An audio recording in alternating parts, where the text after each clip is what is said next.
Olá pessoal, eu sou Ana Estelira, sou engenheira e professora. Nossa aula vai ser sobre dimensionamento de tubulação de água fria. Vamos conhecer um pouquinho desse sistema, saber como ele funciona, quem são os seus componentes e também dimensionar a tubulação de água fria.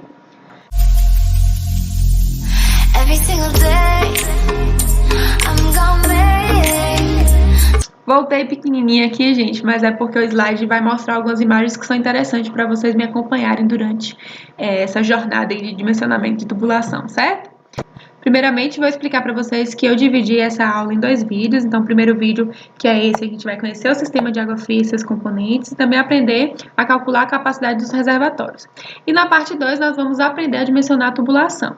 Vamos lá, vamos começar com a noção, né, de que a instalação predial de água fria, ela é esse conjunto de tubulações, equipamentos, reservatórios e dispositivos que são destinados ao abastecimento dos aparelhos e dos pontos de utilização de água da edificação, né, em quantidade suficiente e também mantendo a qualidade da água fornecida pela concessionária.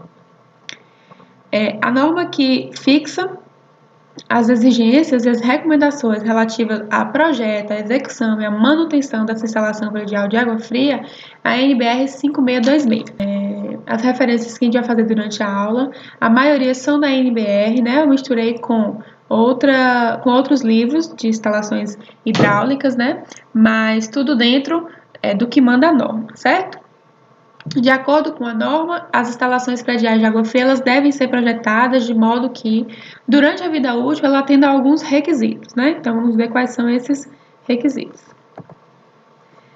Preservar a potabilidade da água, de maneira alguma, né? Durante a vida útil da edificação, essa água ela pode ser infectada, né? Ou por algum motivo, principalmente material utilizado, ou por algum motivo falha de execução, né? Ela deve preservar essa potabilidade, garantir o fornecimento de água de forma contínua, em quantidade adequada e com pressões e velocidades compatíveis com o perfeito funcionamento dos aparelhos sanitários, das peças de utilizações de todos os componentes, promover a economia de água e energia, possibilitar a manutenção fácil e econômica, evitar os níveis de ruídos inadequados para a ocupação do ambiente e proporcionar conforto aos usuários, prevendo as peças de utilização adequadas, né, nos lugares adequados, com fácil operação, com vazão satisfatória e atendendo às demais exigências do usuário.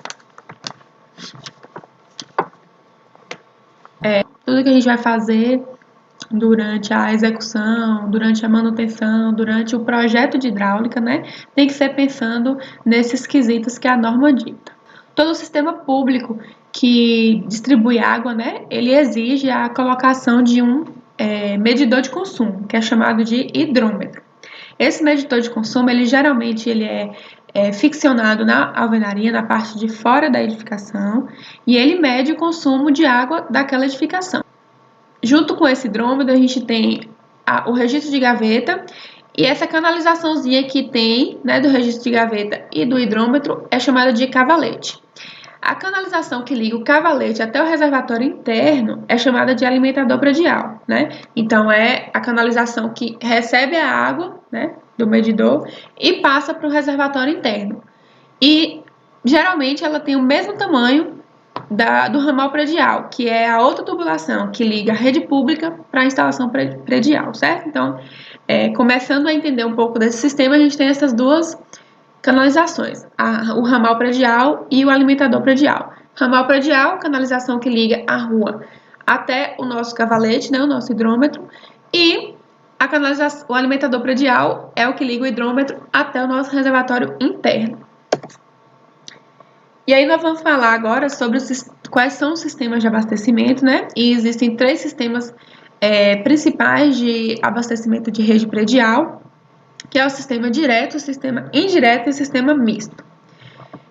O sistema direto é o sistema que pega a água da rua e leva diretamente para os pontos de utilização, sem predispor um reservatório para essa finalidade.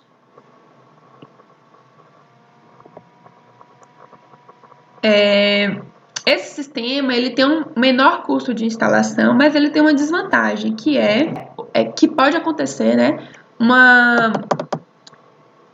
interrupção de água por conta da concessionária, né? Então, se acontecer um problema, a canalização na rua lá furou por algum problema, e aí tiver que interromper o fornecimento de água nessa rua, a casa que é abastecida pelo sistema direto também vai faltar água, né? Aqui a gente tem uma imagenzinha que representa esse sistema direto. Então, aqui a gente tem o hidrômetro, né? E daqui essa canalização ela parte direto para os pontos de utilização, tá vendo? Sem reservar água. Já o sistema indireto, ele é ao contrário do sistema direto, né? Ele reserva a água, e aí a gente pode dividir em um sistema com bomba e um sistema sem bomba, tá? Os dois com reserva de água. E aí tem a vantagem de resolver ou minimizar esses problemas referentes à interrupção de água. É que a gente vai ter uma reserva de água para o caso de faltar água em algum momento, por algum problema lá da concessionária, a gente vai ter essa reserva aí. Então, vai minimizar. Pode, eu disse resolver, mas pode não resolver, né, no sentido de uma falta de água longa, mas minimiza se for uma falta de água curta, né, para resolver alguma situação, algum problema rápido. Aí aqui a gente tem uma imagem primeiro de uma situação sem bombeamento, né? Então a gente tem aqui o ramal predial, que é essa tubulação que sai da rua e vai para a edificação, né? Depois de passar pelo reloginho, que é o hidrômetro, ele sai, né? Vem o alimentador predial e vai direto para o reservatório aqui em cima. E aí daqui ela é distribuída para os pontos de utilização por meio de gravidade. Então é essencial que essa caixa d'água ela fique acima dos pontos de utilização, né? Quando a gente estuda lá a isostática, a hidrodinâmica, a gente aprende a ver como é que funciona essa pressão de água, né? Quando o ponto está acima e quando o ponto está abaixo. E aí, nesse caso, sem bomba, é indicado para prédios, né, de até 9 metros de altura, né, ou mais ou menos 3 pavimentos, ou dependendo da pressão que essa água chegue aí da rua, tá? Interessante consultar a concessionária também, né, que pode ter regras e que devem ser seguidas na sua cidade. Então, antes de decidir, né, se vai ser com bomba ou sem bomba, o ideal é procurar a concessionária para saber direitinho como é essa pressão, qual a altura que ela alcança, para a gente não fazer um projeto e depois ter que corrigir, né? E aqui é uma situação com bomba, né? A gente tem nesse caso um reservatório inferior e um reservatório superior. Então a água ela vem direto para esse reservatório inferior e através de uma bomba, né, elétrica, ela é levada ao reservatório superior e esse reservatório superior alimenta os pontos de consumo através da gravidade também, certo? Então a diferença é basicamente essa daí. E o sistema misto não tem nenhuma regra na norma que fala sobre qual é o sistema que você deve utilizar, tá? A norma só pede que a gente utilize um sistema que funcione, né? Basicamente isso.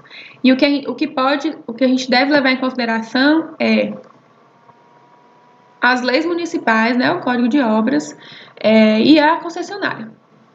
O sistema misto, ele é o sistema direto junto com o sistema indireto. Então, ele pode conter tanto algum ponto de consumo que tenha água direto da rua e os outros pontos de consumo que sejam alimentados aí pelo reservatório. Nessa imagem aqui dá pra gente ter uma noçãozinha, né? Temos aqui, depois do hidrômetro, uma tubulação que aqui ela joga para uma torneirinha na área externa da casa e depois ela vai para o reservatório. Então, aqui a gente tem um sistema direto e aqui um sistema indireto, os dois na mesma residência, certo? Aí a gente vai perceber que nesse sistema, por exemplo, a gente vai ter uma diferença de pressão da água dessa torneira para os outros pontos de consumo, né? Porque a água que vem da rua ela tem uma pressão geralmente maior. Então tem essa diferençazinha aí também.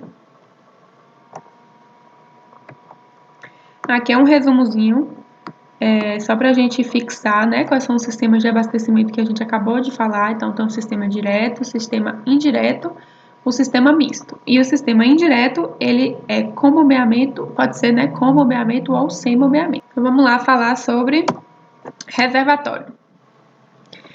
De acordo com a NBR 5626, a capacidade dos reservatórios deve ser estabelecida levando-se em conta o padrão de consumo de água no edifício e, onde for possível, obter informações qual é a frequência e duração de interrupção do abastecimento. Então, basicamente, a NBR ela volta lá para aqueles requisitos, né? E todo o sentido dessa capacidade de reservatório é ligado aos requisitos de potabilidade, de consumo, de conforto do usuário, né? E também diz que o volume de água reservado para o uso doméstico deve ser, no mínimo, o necessário para 24 horas de consumo normal do edifício, sem considerar o volume de água para combate a incêndio. Então, a norma diz que, no mínimo, 24 horas, né? Então, vamos supor que uma casa que mora uma pessoa e essa pessoa utiliza 100 litros de água por dia. Então, no reservatório, deve ter, no mínimo, 100 litros de água por dia, tá? Então, ela só fixa o mínimo, não fixa o máximo. E aí também diz que tem que lembrar do combate a incêndio que não está nessa conta.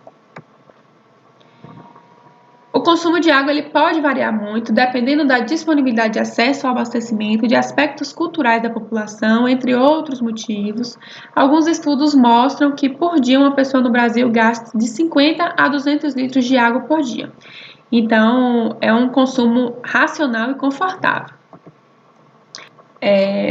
Para calcular o consumo diário de água dentro de uma edificação, é necessária uma boa coleta de informações. Quando a gente pode, né, quando a gente tem esse acesso, então, saber pressão, vazão dos pontos de utilização, quantidade e frequência de utilização dos aparelhos, qual é a população, qual é a condição socioeconômica, né? Dentro do memorial descritivo também pode ter algumas informações como se tem piscina, como é que é o uso da lavanderia, então essas coisas influenciam no consumo de água. Quando a gente tem a ausência dessas informações, né, a gente pode usar outros critérios. E aí eu vou trazer para vocês um dos critérios que a gente pode utilizar, que é aceito pela norma e visto, né, em alguns livros de instalações prediais hidráulicas. Então, nós vamos utilizar através de uma fórmula e de tabelas que tem uma estimativa de consumo de água por dia, né, por pessoa. E essa formulazinha ela diz o seguinte: o consumo diário ele é igual à população daquele edifício vezes o consumo por pessoa, certo? Então, quem é minha população? Como é que eu vou saber quem é minha população? Aí tem uma tabelinha. Peraí que eu volto aqui, só pra gente não perder. Tem uma tabelinha que esses mesmos livros, né, que fizeram essa estimativa, eles têm essa tabelinha aqui. No final eu vou deixar essa referência para vocês. Ela tem a tabelinha que diz a natureza do local, né, se é uma residência, se é um banco, se é uma loja, se é um shopping, e quantas pessoas a gente considera dentro desses locais. Então, por exemplo, residências e apartamentos, que são edificações mais comuns, né? A gente vai considerar 2 pessoas por dormitório. Nesses outros locais, a gente não tem dormitório, então a estimativa é de pessoa por metro quadrado de área. Então, por exemplo, em um shopping center, a gente vai considerar que tem uma pessoa a cada 5 metros quadrados de área. Então, se eu tenho um shopping de 1.000 metros quadrados de área, por exemplo, eu vou considerar que eu tenho 200 pessoas nesse local, certo? Eu vou voltar aqui só para lembrar vocês que cada cidade, cada estado tem legislações referentes à obra, tem códigos de obras. Então, o interessante, antes de vocês estabelecerem consumo diário, capacidade de reservatório, todos esses sistemas de abastecimento, qual sistema que eu vou usar, se é direto, se é indireto, antes de vocês decidirem isso no projeto, o interessante é que vocês consultem essas legislações, consultem a concessionária, né? Que a norma diz que a gente deve obediência a essas leis. Então, o interessante é que vocês consultem antes de decidir essas coisas. Então, voltando aqui, a gente vai ter... Descobrimos, né, como a gente vê a população e agora o consumo. Tem outra tabelinha, que é essa daqui, que também divide aqui pelo tipo de local, né? E quanto que essa pessoa vai consumir por dia. Então, aqui voltando no exemplo que a gente falou de casas, né? Então, se eu tenho, dependendo de quantas pessoas tem, então vai ser 150 litros por pessoa por dia, né?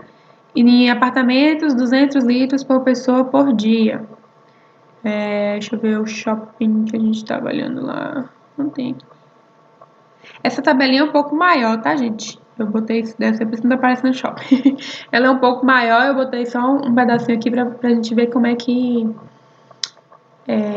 olha, né? Então tem por pessoa, tem por caminhão, por exemplo, né? Quando é garagem de serviço, tem por hóspede, quando é hotel, são pessoas que não ficam lá. Em lavanderias é por roupa seca, então depende da natureza do local para a gente saber o consumo.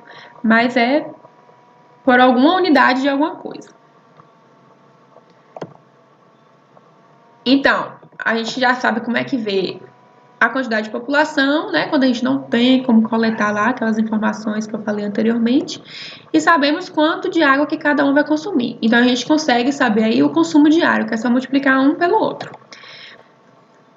Então, a gente já sabe calcular o consumo diário. E aí, para a gente saber a capacidade dos reservatórios, a gente usa outra formulazinha, que é bem pequenininha também, é só uma estimativa, né? Porque a gente leva em consideração que a intermitência do abastecimento, a falta de algumas informações, né? E aí, é necessário que a gente multiplique o consumo diário por 2, né? Que a gente vai ter capacidade de reservatório de pelo menos 2 dias com um pouco de segurança, certo? Outra coisa interessante também, a norma ela não diz quanto por cento utiliza em reservatório inferior ou superior, mas ela diz que deve ser confortável, né? E que deve ser de acordo com a segurança, de acordo com a estrutura. Então, os livros de instalações hidráulicas prevêem mais ou menos que 60% dessa capacidade do reservatório deve ser no reservatório inferior e 40% no reservatório superior, que seria uma medida mais ou menos segura. Lembrando que 20% do reservatório superior 20% também é uma estimativa, né? Alguns livros falam 20%, alguns dependem da dimensão do sistema de incêndio ainda, né? Que é outro cálculo. E aí essa reserva de incêndio ela deve ficar no reservatório superior, certo? Então, vamos um exemplo aqui rapidinho para a gente calcular a capacidade do reservatório. De um edifício de 10 pavimentos, com 4 apartamentos por andar, e que cada apartamento possui 3 quartos e uma dependência de empregado. Então, nós vamos primeiro definir essa população. A gente tem uma informação super seca, né? A gente não sabe nada sobre os moradores desse prédio. Pode ser que em um apartamento tenha um, pode ser que em outro apartamento tenha 2 e por aí vai. Mas a gente vai fazer de acordo com o que a estimativa pede. Então, a gente tem em cada apartamento 3 quartos, e lá na tabelinha fala que para cada dormitório em residência ou apartamento a gente deve considerar 2 pessoas em cada quarto. Então a gente vai ter um total de 6 pessoas, mais uma para a dependência de empregada. Então vamos ter 7 pessoas por apartamento. Multiplicando por 4 apartamentos por andar, nós vamos ter 28 pessoas por andar. 28 pessoas por andar vezes 10 andares, nós vamos ter 280 pessoas no total no prédio. Lá na tabelinha, vou voltar aqui para vocês verem. Nessa tabelinha aqui diz que em apartamentos a gente considera 200 litros por dia. Então, nós vamos usar aqui 200 litros por dia. Então, o consumo diário vai ser a população vezes o consumo por dia. 280 pessoas vezes 200 litros por dia, nós vamos ter aí 56 mil litros por dia, seria o nosso consumo diário. Para a gente saber a capacidade do reservatório, a gente vai multiplicar esse consumo diário por 2. A gente vai ter aí 112 mil litros de reservatório. Se a gente fosse dividir aí entre 2, né, se esse prédio aí, provavelmente esse prédio precisaria de uma bomba, né, para levar água de um reservatório para o outro. Então, a gente botaria aí 60%, que seriam 67.200 litros no reservatório inferior, e 44.800 litros no reservatório superior, que seria 40%. E aí a gente adicionaria nesse reservatório superior a reserva de incêndio, que vai variar aí do projeto de combate a incêndio.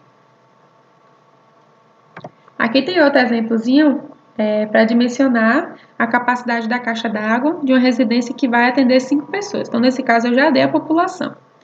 Então, pausa o vídeo aí, tenta resolver, é bem facinho, e volta para corrigir. E aí, fizeram? Ou me enganaram? É bom fazer para a gente fixar, né, mais o conteúdo. Mas é bem facinho, voltou lá na tabelinha, viu que a capacidade, que o consumo por pessoa vai ser de 150 litros por dia, né, numa residência. A gente já sabe que são 5 pessoas, então é só multiplicar 150 por 5 e a gente vai ter aí 750 litros por dia. Multiplicando por 2, para a gente ter a segurança de 2 dias, a caixa d'água deve ser no mínimo, no ideal, né, de 1.500 litros, certo? Vamos continuar falando assim, sobre algumas características importantes, né, do reservatório. Vou começar falando sobre os tipos. Eles podem ser moldados in loco ou industrializados. Geralmente quando são muito grandes, né, e não tem industrializados nesses tamanhos, aí a gente tem que fazer na obra mesmo. E aí são geralmente feitos de concreto armado, então a gente deve seguir a norma, né, NBR 6118 de concreto armado. Tem que ter projeto específico, né, calcular a estrutura direitinho, porque ele vai receber o peso da água. E sobre o volume, né, o volume ele vai servir, a fórmula de volume ele vai servir, né, a gente sabe que o volume é igual à área, eu considero que a gente sabe, né, que o volume é igual à área vezes a altura, então vai depender da área da base do reservatório, que pode ser cilíndrico, pode ser em formato de paralelepípedo, né? Então, vai depender aí, mas aí, dependendo da quantidade de água que a gente tem, do volume de água que a gente precisa, a gente consegue calcular mais ou menos quanto seria essa área da base e quanto seria a altura do reservatório moldado em loco. E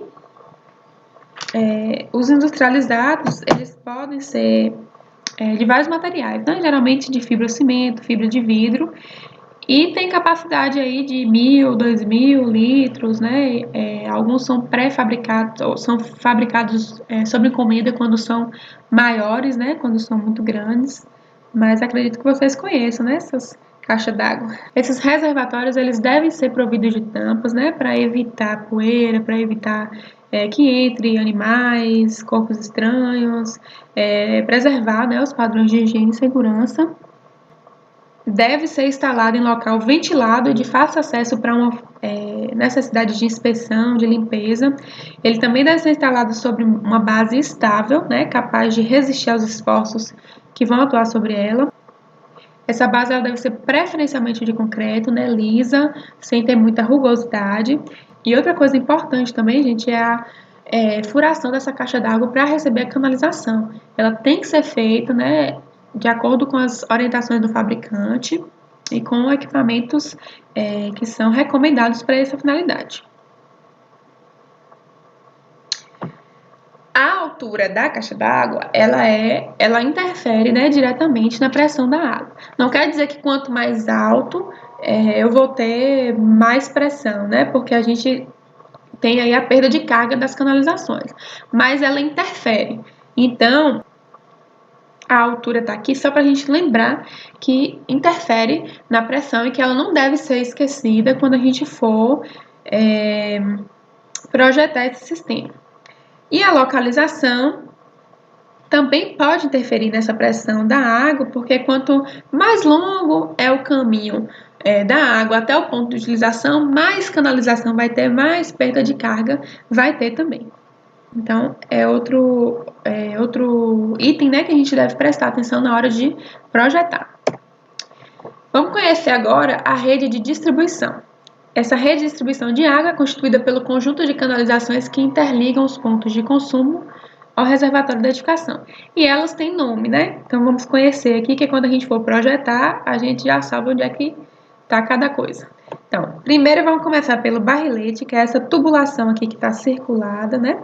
Ela sai direto da caixa d'água e vai alimentar as colunas de distribuição. Nesse caso aqui, a gente estamos considerando o abastecimento indireto, né? Que é através do reservatório. Depois do barrilete, a gente vai falar sobre a coluna de distribuição, que é uma tubulação geralmente vertical, né? A coluna desce, e ela serve para alimentar os ramais. Os ramais de água são essas tubulações que são geralmente horizontais e vão alimentar os subramais de água. E os subramais são esses trechos que ligam o ramal até os pontos de utilização. Os dispositivos de controle são componentes como registro de pressão, válvulas de descarga que controlam a vazão e a passagem de água. E geralmente eles são instalados na coluna de distribuição. E as peças de utilização ou dispositivos de utilização são os registros, torneiras de banheiro, chuveiro, né? Que são os dispositivos que a gente usa água diretamente.